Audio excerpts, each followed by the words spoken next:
పాలెంలోని స్థానిక కలెక్టర్ కార్యాలయం నందు రాష్ట్ర ప్రభుత్వం నిర్వహించిన మాజీ ఉప ప్రధాని స్వతంత్ర సమరయోధుడు కేంద్ర మాజీ మంత్రి ప్రముఖ దళిత నాయకుడు బాబు జగజీవన్ రామ్ 118వ జయంతి సందర్భంగా ఘనంగా ఆయన జయంతి వేడుకలు నిర్వహించారు। ఈ సందర్భంగా సీమాంధ్ర ఎంఆర్పీఎస్ వ్యవస్థాపక అధ్యక్షుడు పందంటి సుబ్బయ్య ఆధ్వర్యంలో కలెక్టర్ కార్యాలయంలో పాల్గొన్నారు। ఈ సందర్భంగా కలెక్టర్ ఆనంద్, జాయింట్ కలెక్టర్ కార్తిక్లను సన్మానించారు। భారతదేశానికి బాబు జగజీవన్ రామ్ చేసిన సేవలను కొనియాడారు। ఈ కార్యక్రమంలో డేగా రవి రాఘవేంద్ర, ఆనందరావు, సుబ్బారావు, చిన్నయ్య, దళిత నాయకులు అధిక సంఖ్యలో పాల్గొన్నారు। దానికి ముందుగా వేదయ్య పాలెంలోని బాబు జగజీవన్ రామ్ విగ్రహానికి నివాళులర్పించారు।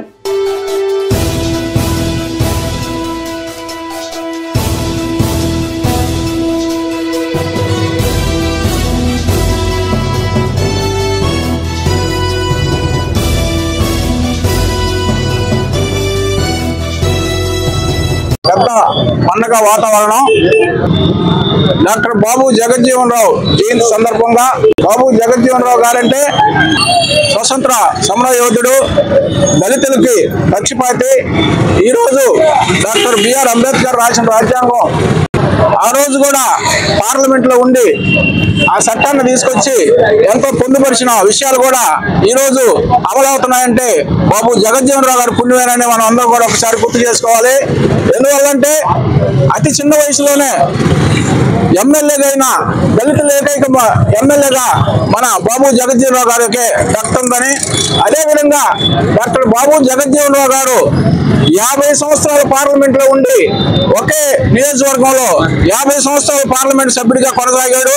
అదేవిధంగా 35 సంవత్సరాలు కేంద్ర కేబినెట్ లో ఉండి కేంద్ర మంత్రిగా పనిచేశాడు।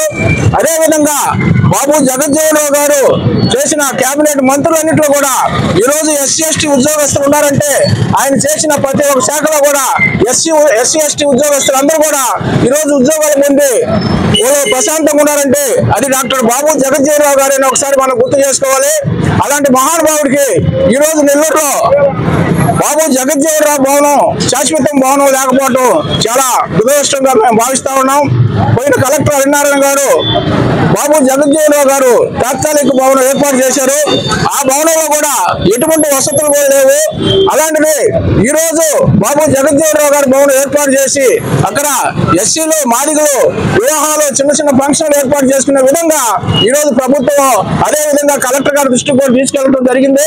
కలెక్టర్ గారు సానుకూలంగా స్పందించి ఈ రోజు మీకు ఆ భవనాన్ని కూడా శాశ్వతంగా పరిష్కారంగా ఇచ్చే దశగా నేను మాట్లాడతానని కలెక్టర్ గారు కూడా స్పష్టమైన హామీ ఇవ్వడం జరుగుతుంది। అందువలన ఈ నెల్లూరు జిల్లాలో అత్యంతంగా వెనకబడిన కులం ఏదైనా ఉంటే అది ఒక మాదిగలేను। ఆ మాదిగలకు కూడా ప్రశాంతంగా జరగాలంటే ఈ రోజు మాదిగలకు ఎక్కడ కూడా శాశ్వతమైన భవనం ఎక్కడ కూర్చొని మాట్లాడుకునే దానికి ఎక్కడా లేదు। అది పోయిన కలెక్టర్ హరినారాయణ గారి పుణ్యంగా తాత్కాలిక భవనం ఏర్పాటు చేసి ఆ భవనంలో ఇప్పుడు మాదిగలు కూడా ఏదన్నా చిన్న చిన్న మీటింగ్లు పెట్టుకోవడం కూడా జరుగుతుంది।